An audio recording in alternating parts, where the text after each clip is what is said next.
What's up guys, it's Tommy here and welcome to a brand new Liverpool Takeover update news video, because FSG, the Liverpool owners, and John W. Henry in person is talking for weeks now with the Saudi Arabian Public Investment Fund, the PIF, who are the owners of Newcastle United. It's basically the Saudi Arabia as a country are investing into football and other ventures, and FSG of course have a lot of different interests, and this is very interesting, and it could be a long-term partnership between Saudi Arabia and FSG. So we will explore that in this video, and we will also explore what it could mean from a Liverpool point of view. So of course we know that FSG's long-term business plan is to flip Liverpool for a massive profit, because remember, FSG bought Liverpool in 2010 for just £300 million, and right now they could sell Liverpool to around 3 or 4 billion pounds, and FSG are just waiting for Liverpool's value to appreciate, to go up even more. And make no mistake, their long-term plan is to make a massive profit on selling this football club. And of course the explosion in the value of the Premier League TV rights and Liverpool's commercial strategy has been on an upward trajectory as well. So FSG could expect a 10 or 15x return on that figure if they sold the club tomorrow. John Henry, FSG's biggest individual shareholder with around a 40% stake, still believes there is untapped value in football and that Liverpool's price can go even higher. So FSG already sold a minority stake of the football club to American private equity firm Dynasty Equity. They sold that small percentage for £150 million, and these kind of trades and portfolio restructurings are common for FSG because their whole sports empire is worth around £12 billion, and that's of course with all their different franchises that they own, the Boston Red Sox, the Pittsburgh Penguins of the NHL, and they are also thinking about, you know, investing in the NBA, which we will talk about in a little later in this video. But let me know, my question to you guys today, let me know, are you happy with FSG as the owners? Do you want new owners? Do you want Saudi Arabia to own Liverpool Football Club or part-own Liverpool Football Club? I'm firmly against state ownership, but this is my opinion and I want to hear yours. Let me know in the comments below. Do you think states, countries owning football clubs is good for football, good for the Premier League, or bad for football, bad for the Premier League? Let me know your thoughts down below. And Kieran Maguire, who is a finance lecturer and a finance expert, he's lecturing at the Liverpool University. He's specifically football finance expert, and he said this is very interesting that FSG and John Henry are in talks with the Public Investment Fund of Saudi Arabia. Of course they are in talks because Saudi Arabia own Live Golf and FSG part own the PGA Tour, and they want to merge the two entities so they are not fighting against each other, but with a merger they could actually become even richer in the process. And he said, the finance expert Kieran Maguire said, in terms of these talks, this is a marriage of inconvenience. Live Golf is watched by next to nobody. If it has meaningless competitions, and it has fractured the sport of golf, all while making individual elite golfers even more rich and wealthy than they were previously. So getting involved with this for FSG is purely down to the bottom line money. They see this as they see all their sports investments. It is a means of generating income and profit. Give the repairs that have to be made in the sport of golf. There are opportunities in bridging the reconciliation. This would not impact PIF as their focus is very much on building Newcastle as a brand and as a football club. If their investment is going to continue at present levels, it would be difficult for them to have a formal relationship with Liverpool given the constraints of owning more than one club in a single country, unless of course that country is Saudi Arabia. So if Saudi Arabia want to get involved with Liverpool, then they would have to sell Newcastle or just become a minority owner. So they could, in theory, sell more than half of Newcastle United, and then they could get involved with investing in Liverpool Football Club. And I'm not sure if in these talks with John Henry, Saudi Arabia mentioned anything about Liverpool, but it's definitely an interesting topic and conversation to be had maybe in the near future. And of course, Liverpool fans are anxiously waiting whether Trent, Van Dijk and Mo Salah will extend their contracts at Liverpool. But I think it's very interesting to take a look at how John Henry is viewing wages in football. He has previously advocated for stricter spending controls within football and potentially even a salary cap that would limit how much players can earn. Liverpool's wage budget was £373 million, so that was more than half of what Liverpool have generated as total income. And FSG's main concern is a return on investment as opposed to success on the pitch. It's easy to see why this is their stance, claims Maguire, and I think this is a problem that FSG's main motivation is to grow Liverpool and to, you know, have a self-sustainable football club, which is not a bad thing, but their main concern is not winning as many titles as possible and making the Liverpool fans happy along the way. They just want a club who qualify for the Champions League every season and they are generating a lot of money. John Henry is used to operating in an American franchise model where the ultimate objective is to make money, Kieran Maguire said. When all the ducks are lined up in a row, you can understand why cost control works so well in American sports. The other added advantage is that there is no leakage into other markets. You either play in the NFL or you play in leagues that are not that competitive and not that rich compared to the NFL. There is no market in Europe, for example. These are American sports. The same is not true in the Premier League. So if there is a cost control system introduced, for example, in the Premier League that sees Liverpool have to pay lower wages than some other clubs in the continent, then you can expect players to go over and play on the continent, play in Europe. And that is even happening maybe right now. If Trent Alexander-Arnold is not getting the wages that he would get at Real Madrid, at Liverpool, if he's not getting that wage offer, maybe he will go over to Real Madrid and earn £100,000 per week more. But I don't think wages and money is the main motivation of Trent Alexander-Arnold. I think his main motivation is he wants to win as many trophies as possible. We shall wait and see whether he will sign a contract extension or not. Kieran Maguire continues, however, the Premier League has such huge advantage over other leagues in terms of its broadcast and commercial deals that I think this is a long way off for happening. So only like the really rich clubs, PSG, Bayern Munich, Real Madrid, Barcelona, can pay anywhere near the wages that most Premier League clubs can pay. And yeah, not even probably outside of Atletico Madrid, Real Madrid and Barcelona, none of the other Spanish clubs can pay wages of maybe a mid-table Premier League club like Newcastle or Brighton can pay.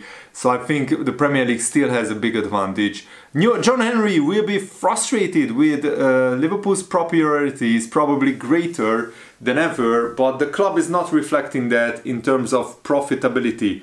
But he's a very smart man. I'm sure he sees cost control as a way of switching the dynamics of negotiations away from players and giving owners a further advantage. So I think that is a very interesting topic to talk about and think about, that John Henry wants maybe a salary cap introduced. I don't think that's ever very close to being introduced. I haven't heard serious talks about that, even though the wages are getting crazy and getting out of control. The majority of Premier League clubs spend like 70-75% of their total revenue on player wages. And that's pretty crazy if you think about it. There is not much wiggle room. If, you know, for example, a big club fails to qualify for Europe, then their revenues could go down significantly, that they could even struggle to sign any players on top of paying the wages of their big players. So that's very interesting. Do you think a salary cap is the way forward in English football? I'm not sure, I'm not a finance expert, so I can't really comment on how it would change things, but it's definitely an interesting topic to talk about. And I also want to mention that FSG's CEO breaks the silence on whether Liverpool owners are eyeing a £6 billion takeover, because FSG have been linked with another huge takeover, and FSG representative has responded to the rumors of FSG potentially buying the Boston Celtics, who just won the NBA championship, the world championship as they call it, even though, you know, they don't represent the world. But yes, the NBA is the best basketball league in the world, so that's why they are calling themselves world champions, which is a little bit weird to me as a European. But you know, but the Boston Celtics are, I think, the most successful NBA team in history. They have won the most championship titles, and apparently they are now for sale. And the New York Post reported back in August that FSG were seriously considering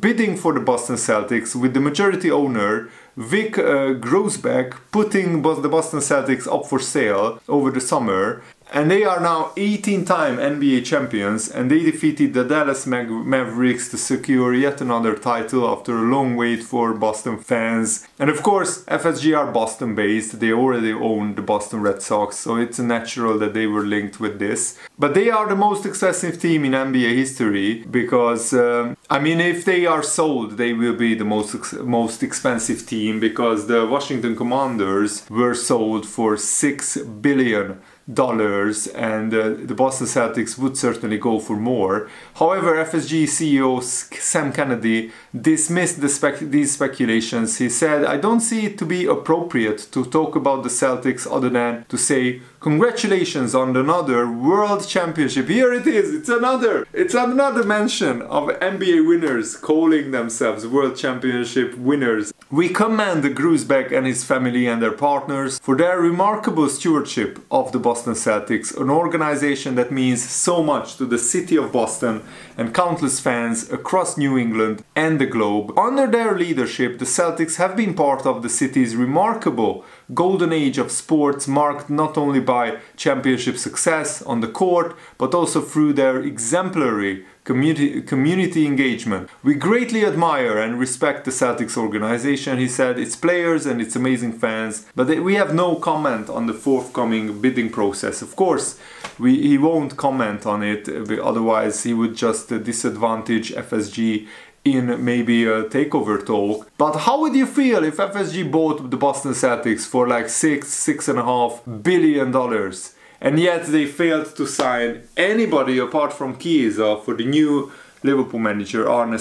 It just rubs me the wrong way, let me put it like that. It really feels wrong that FSG are able to spend so much money on many different things, but they can't spend another £50 million on a brilliant defensive midfielder. Liverpool got lucky so far that McAllister and Gravenberch have been able to stay fit for the majority of the games so far.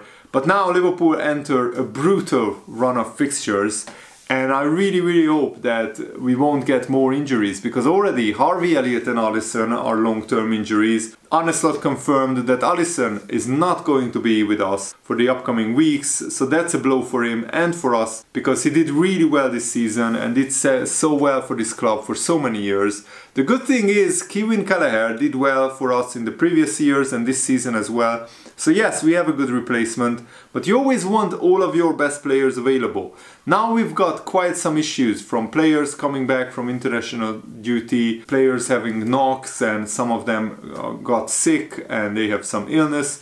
So we can only judge that perfectly today, because today is the first time they are all in and the first time they are all training together again. He said this on Friday, so yesterday. McAllister missed one game for Argentina, he played the second one. Tsimikas missed out in the first game against England, so I can name them all, but we have got a few issues going on. And let's wait and see where we are after today. Vaterendo as well was also just sick. Tsimikas was also just sick, so not any serious muscle injury or anything like that. He was just sick, so he couldn't play the England game. So yeah, McAllister shouldn't have even played and travelled to Argentina, because he had to be substituted injured in the Crystal Palace game, but Argentina called him up anyway. And he flew halfway across the world and back just to play 65 minutes against Bolivia, where Argentina won 6-0 anyway. So that feels a whole lot of traveling for not very good reason, in my opinion. Of course, we will miss Alisson and his distribution, but Kelleher is a good goalkeeper, and hopefully he can help Liverpool keep some clean sheets. We play Chelsea, then Leipzig, then Arsenal. So these next 3 games, this next week, is massive for Liverpool, especially the Chelsea and Arsenal games in the Premier League, because those 2 results could shape our season. If we could somehow win both games, and the Arsenal game at the Emirates will be the toughest, but Liverpool-Chelsea, I feel Liverpool must win that, and then against Arsenal, a point away at the Emirates wouldn't be a bad result. Of course, I would love Liverpool to win there, but Arsenal are super strong. These 2 games will be massive for the Premier League, and especially for Liverpool's title hopes. At least Van Dijk got a good rest, and Mo Salah got a good rest as well, because Van Dijk was suspended for the Netherlands, for the Germany-Netherlands game, and Mo Salah was sent home because Egypt played on an artificial turf and there was a higher risk of injury. So at least Salah and Van Dijk had a good full week's rest, and they are 32, 33 years old, so they needed that rest, I think, ahead of this grueling schedule that Liverpool begin, because we are playing something like 15 games in 45 days. So on average we are playing every 3 days. And those 15 games, like, we have 1 easy game against Southampton, and I call that easy. Southampton away, and it's not easy, but easier than the rest. We play Real Madrid, Man City, Aston Villa, Brighton, Leverkusen, Arsenal, Chelsea, Leipzig. So very, very tough fixtures, and I'm really looking forward to it. Just one more thing, Arne said it's not uncommon for goalkeepers to get muscle injuries. At Feyenoord I had the same with my goalkeeper getting muscle injuries, so we are looking into it and what the reasons are. If you get one of the chances of another go up, so we have tried to be careful. But also it's a good chance to explain again. There were some things about me not disliking 12:30 kickoffs, but if you play Wednesday evening, it might be a big disadvantage to play 12:30 kickoff on a Saturday after the Champions League game. The chances for injury go up in players. We need to take this into consideration. You cannot change all 11 players, but in retrospect, I might have chosen Kiwi Kelleher over Alisson. In the Netherlands, almost 100% sure the Champions League teams get extra rest to prepare. But that's not common here in England. It's pretty common in almost every country apart from England. In England, the FA, the Premier League, the organizations don't care about the European games for English teams, even though that's where the Premier League gets 4 or 5 Champions League places by English teams doing well. But the scheduling, they just let the TV companies do the schedules, because they pay the big bucks for the Premier League broadcasting rights. So the Premier League sold the players' welfare for money. Let's say it how it is. And that's a perfect way for ending this video. I'm really fed up of you know, the English scheduling. It's absolutely crazy, and they don't think about player welfare, player health, and anything else. They just want the most money possible, and that's pretty disgusting. That's the money is all they care about, and not the good of the game. Let me know what you think in the comments below, and thanks for watching. Have a nice day. See you later, guys. Goodbye.